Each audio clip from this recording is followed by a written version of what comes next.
శంకరాచార్యుల వారు ఎన్ని ప్రయోగాలు చేశారంటే సౌందర్యలహరిలో మీ మనస్సు వెళ్ళి అమ్మ గురించి ఆలోచన ప్రారంభం చేస్తుంది.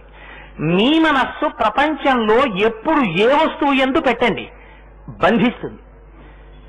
అదే మనస్సు అమ్మవారి దగ్గర పెట్టండి, అమ్మవారి పాదముల దగ్గరికి మనస్సు చేరడం చేత చిట్ట చివర జరిగేటటువంటి ప్రయోజనం ఏమిటి? శివశక్త్యాయుక్తో, లేదా అమ్మవారు ఏం చేస్తుంది? శివశక్త్యైక్య రూపిణి లలితాంబిక, చిట్ట చివర తీసుకెళ్లి అయ్యవారిలోకి కలిపేస్తుంది. అందుకని ఇప్పుడు ఏమైంది? ఇప్పటి వరకు మీరు ఏ పంచేంద్రియముల మనస్సు యొక్క తాకిడి చేత జగత్తు యందు తాదాత్మ్యమును చెంది ఉన్నారో అటువంటి మిమ్మల్ని ఆ మనస్సు యొక్క స్థాయి నుంచి పైకెత్తి ఆత్మయందు రమించేటట్టు చేయగలిగినటువంటి శక్తి సౌందర్య లహరికి ఉన్నది. మరి సౌందర్యం అంటే ఏమిటి? సౌందర్యం అంటే ఇప్పటి వరకు మనం అందం అని అనుకోవాలి కాబట్టి అన్నాం.